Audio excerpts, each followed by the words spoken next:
Hello, welcome. I'm Hannah, and today we are going to be, cue the thunder, decluttering some single shadows. I wrapped up my swatching color story single shadow series a couple months ago, like filming wise, but because I did that, I feel like I got rid of the real obvious ones that I needed to declutter. There were some also that were less obvious and a little bit more emotionally strenuous, but for the most part, I feel like the initial layer of shadows that I don't love that much are gone. And because I have been living without that lower shell, the next layer up has been more visible. And recently, when I use a shadow, if I don't love it, if I don't feel like I want to reach for it again, I've been putting it to the side, and those are all the shadows that we're going to be talking about today. These are all shadows that, like, they're not bad. And I feel like if we were in another universe where I had a smaller collection of single shadows, I had like a curated 20 shadows that I really love, and then any 10 of these shadows, I would be set. I would be fine.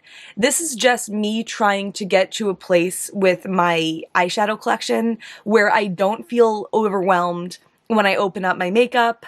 I want to feel like I know the best uses for my shadows. I know like what to do with them, and I need to have less to be able to do that. So we're gonna go through these. Hopefully I don't have a ton of second thoughts when I see how juicy and beautiful these look on my hands. Wish me luck. Let's switch over to my hands and see how it goes. Okay, so I have this Tarte palette. It's one of the sequin ones. So I'm just going to one by one put the shadows into here after we talk about them. I don't really know where to start. I guess I'll just start grabbing. This first one is Dido from Luxie. This one I remember it stayed through my last declutter because I had used it sometime around then and I did like it. But more recently, I compared it to Emerald City from their Fairy Tales launch, and they're very similar, and that one just has the shine and sparkle that I like, and this one is a little bit more like satiny and subtle, and it's just not what I would choose, especially in a color that I don't reach for that often anyway. This next one is Reflection from Luxie. This one was from, I think, their fall 2020 collection, something like that, and it's a fine shadow, but not the most sparkly, and not something that I ever reach for. I'm probably just going to be saying that over and over again in this video. This one's ACD 17 from Adept. I know these shadows aren't available anymore, but I really like the Adept shadows that I really like. This I've always held on to because I'm like, it would make a pretty single shadow look or something, but it just comes up so subtly. I don't know if that's because of its age. It's over 2 years old, and it's kind of more of like a cream formula. I put it on the other day, and I ended up just layering single shadows over it, covering it up. It's not something I would want to wear on its own. It doesn't really work as a building block, so I'm going to declutter that. This is Love's Band from Pretties for Your Face. We're going to be seeing a couple of these shadows in here today. I did a whole eye swatching video with my first impressions from Pretties for Your Face, and overall, not my favorite. I've gotten some recommendations about certain lines of theirs that I might like more. It's possible I'll do kind of like a redemption sometime in the future. We'll see. I just think I made decisions that weren't best for me, and their imagery doesn't always match up what you get in person. Nothing that I'm excited about. It wasn't what I wanted it to be. Let's just do another Pretties for Your Face. This one's Electron, which I think was one of the more expensive shadows. And this to me is just like, I don't know. It's fine. Like, I could use this if I had a small collection and it would be fine, but I'm not going to reach for this over my other shadows, and I was disappointed because it wasn't what I was expecting. Next I have Green Mist from Sydney Grace. I know a lot of people really love Sydney Grace eyeshadows, and I'm not one of those people. I have a couple that I feel like impressed me more than others, but this one's very smooth. It has like a subtle green iridescence to it, but not enough that I'm excited about, and there's so many other shadows I would rather use on my inner corner. Let's get the other iridescence out of the way. This one, you are thinking correctly, that is a Cleona shade. This one is Reflectance, and this is that same, like, really smooth formula and I just don't like using it. I feel like it comes up more white than greeny or whatever, like when I put it in a small area of the eye, and it's just so smooth, and I definitely prefer their iridescent shadows that have more texture to them. I don't need them to be the most textured, but I just don't like when they're so smooth like this. I also have one from Menagerie. This is the shade Junko. This has like a pink flip to it, and it's fine, but it's just not the pink that I would reach for. I would reach for my Adept one from the Plain Jane palette, or Soleil's from Divina. I have this, and I have one other from Menagerie that like looks so light in the pan like this, and I get them confused, and I think I like the other one more, so I'm having more time with the other one, and I'll know what the other one is now that I'm getting rid of this one. This is Chili from Luxie. It's a light sparkly blue, and this is a fine shadow, but I have a lot of shadows now that are light sparkly blues like this. I used it the other day, and I just said I would rather use Electric Lemonade, which is a newer one from them, than this one. But again, if this was my only light shimmery Luxie blue like this, I would keep it. This one's from Shine by SD. When I ordered from them at the end of August, when they had like a big release or whatever, they had said that every order would get a new shadow from their upcoming Shimmers collection. So this is the one I got. It's the shade Dusty Gold, and this to me is like a very, very basic, like, is that from the Too Faced Chocolate Bar palette in 2014 type of shadow. I tried it out once and I was like, no, thanks. And it's funny that they did that, because that makes me like even less inclined to purchase one of their like lower cost shadows in the future than I would have been if I didn't know how much I don't like it. These two are both those manufactured shades from Luxie from the launch at like the first of this year. This is Daydreamer and Pink Linen. And these are the same kind of vibe of really basic shimmer you get in a palette. I did use this one all over my eye once, and I did like it, which made me tempted to keep it, but I just feel like if the mood ever strikes again to do a basic shimmer, I do have some of those like tucked in the corner of a palette somewhere, like of like pre-made palettes, you know, where there's some shadows I really like and then other shadows that are like this. So I don't need to hold on to these singles that I don't like that much, just in case of that. Let's do a really sparkly one. This is Lucent Ray from Divina. It's one of the moonscapes. I had bought the whole collection in February, and overall, I love that collection. I just think they give you this like out-of-the-world, foily, glittery look shimmer. The only reason I'm decluttering this one is that it's like the lavender one, and I just feel like mine doesn't have any lavender in it, and it looks to me just like a basic silver, and I already have other ones in this collection that are pretty close to it.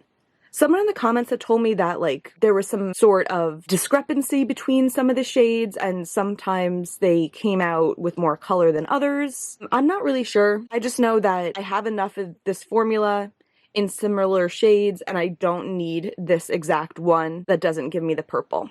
I also do think it's a collection that you don't necessarily need to have all of them, and I do have all of them, and I find myself using the like pink one, which I think was Pink Flare, Earthshine, which has a little bit more like blue to it, and some of the like goldy silvery ones do kind of blend together, but I don't know, I like them, and I feel like this one gets on my nerves a little bit for not like doing what I think it's supposed to do, you know? Let's get a couple mattes out of the way. I have 5 mattes that are all from ColourPop. These purples I just don't use. I have other purples that I like better. I have Silver Lining, Eris, and Chic Happens. I do tend to like ColourPop's matte formula. These are just shades that I don't reach for, and I have similar colors that I would more likely reach for in my collection. These two are depotted from palettes. This might have been the Just My Luck or one of those pastel ones. This one was probably the Smoke Show. I just don't use either of these. And the smaller size kind of annoys me. I don't know.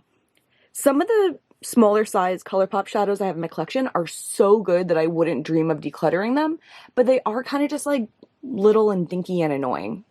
I have that 9 pan cherry palette, and my fantasy would be to only keep 9 shadows of this size, so I can just keep them in the little cherry palette. But I think I have too many of them. I don't know. But getting rid of 2 of them, it gets me closer. And then the only other matte I have is Octopi from Menagerie. This is just like a dark bluey purple. It looks kind of 80s to me, and I just don't love it. I have other dark purples that I would use on the rare occasion that I want to use a dark purple. Okay, I changed my battery, wiped off my arm. Let's keep going. Let's talk about some purples, 2 of which are from Terra Moons. I had bought this one at the same time I bought a bunch of other purples. This is Reign of Terra, and I think this is like objectively a really nice shadow, but it just has too much of a dark base for me, and I never want to use it. So this one's kind of tough just because of that, but like I know in my heart of hearts that this isn't a shade for me, and I don't think I'm gonna have a change of heart. I think I have other deep blues and purples I would use if I decided to become a deep purple and blue person. My cat has decided to join the frame. We also have UFO from Terra Moons. This is an older one. Kind of the same story. The base of it is just a little bit too dark for me. It doesn't have enough shimmer for me. I like the brightness of the color, but I never use it, and I, again, have so many things I would rather use over this. Another pretties for your face, this is Calichore. This one's very rough, and it has a nice shimmer. Again, could use it if I needed to, but I have so many light shimmers I would rather use. Oh, another purple. Charmed from Luxie. This one, it looks so similar to Ube in the pan, even though they're not that similar, and I just will reach for Ube every time, because even though Ube has more, like, mintness to it or whatever, it also has more, like, shimmer and shine than this one does. Next, we do have another Cleona shade. This one is Azure, and this is from their Deep Iridescent line. This line, I know it's meant for darker skin tones because the shades will like show up better. So maybe it's not too crazy that it doesn't work on me, but I do have Ochre from this line. And Ochre is one of the most like intense, pigmented, shifty shadows that I have. It's so incredibly gorgeous. So this one just like doesn't have the same shimmer that that one does. The times that I've used this on my eyes, it's just kind of like, it's just not enough for me. Again, if I had a smaller collection, I think this would be a shade that I would use all over my lid, but I always find myself disappointed when I use it, and I'd prefer to not have it anymore so I could focus on other shadows that I do love, like Ochre, which I don't wear enough as it is. I have 2 green mattes. This one is Elphaba from Divina, which I got a while ago, and I really do like the color of this. It's just like a nice bright green. Or it's like a kind of like a grungy bright green, I'd say. But I do have Courtney from them also, and I think Courtney is just similar enough, and I like it more, that I'm okay letting this one go. I also just don't reach for greens that often, let alone green mattes. Then I have this one, which is Congo from Colored Rain. And this one doesn't have as much pigment as I want it to. I find it kind of disappointing also. I have an Adept matte that kind of like comes up the same way this does that I'd rather use. This is Chocolate Bar from Sydney Grace. I kept this around because I had this like chocolate smoky eye fantasy, and I recently just compared it to Divina Trident because they look pretty similar in the pan to me, and I realized that I like the Divina one more, so I'm gonna get rid of the Sydney Grace one. This is a little Natasha Denona single that I got as like a, I don't know, from Sephora, some kind of little bonus or something, and it's fine, but it doesn't excite me. It's this little pan that I don't really like, and I never use it. This is Summer Rush from Sydney Grace. I use this one, oh, it looks really pretty on my finger. I used this one in the video about skipping the Terra Moon sale that I did like early in the summer. It didn't like hold up to the standards of the other shadows that I used, you know? I have other really sparkly oranges I would prefer to use, like one from Menagerie, so I'm gonna say goodbye to this one for that reason. 4 more neutral ones over here. I'll just swatch them together because I feel like it's gonna be pretty similar reasons. Bonfire Babe from Luxie, Dark Side of the Moon from Luxie, Sunflower, also from Luxie, and this is High Strung from ColourPop, which I've had for so long.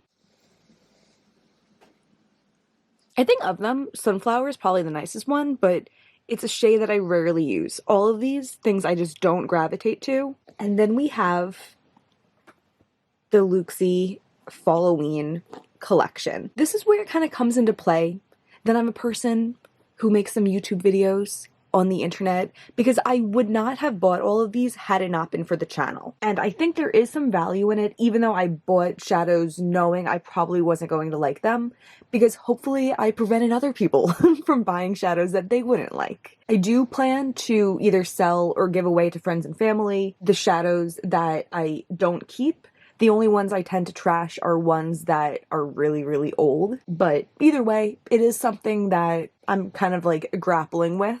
I wish it wasn't this way, but I think it is kind of like the nature of the beast, and I minimize that by not being a review channel, by being someone who only occasionally will go out of my way to buy things that I have a high likelihood of not wanting to hold on to. So with that being said, I have these divided up between ones I want to keep and ones that I don't want to keep. I have the whole video where I went one by one on these, so I'm not going to give you all the details, but main reason is just these aren't a formula that I like. They're also not my ideal type of shades. I think if they were, I might be more willing to work with them or just more excited about giving them chances, but they're not. But if I had a smaller collection, maybe some of these would kind of be building blocks for looks. But I just, I haven't reached for any of these. Actually, I did try out this inner corner shade once again, but I still prefer my inner corner shades that I already have in my collection. I swatched them, but I'll read their names quickly too. Ghosted, Saw, Cornucopia, Cranberry Cutie, Pumpkin Bumpkin, I Love You Some More, Bayou, Hush, Witch's Brew, and Black Flame. And the other ones I'm keeping, I actually do have one in my birthday palette still, Gorda Mercy, which is my favorite. Yeah, the other 9, they're sticking with me for now. And the other ones are going to find new homes. Okay, that was a lot. I hope this was fun to watch. I hope I didn't declutter one of your favorites. All in all, I'm just working towards having a collection that I can comprehend, that I can keep in my mind. I can look at my shadows and know what their best use is and everything. And I just feel like there's a certain point where I have to decide which are the weakest links that I'm not going to step to the next room of a relationship with. And that's what these shadows were today. Maybe it inspired you to take another look at your eyeshadow collection, or maybe you're someone who enjoys having hundreds upon hundreds, and that's okay. You do you. If you like this kind of like indie single shadow content, please give me a like and subscribe. There's always way more to come. And that's gonna be everything for today. Bye.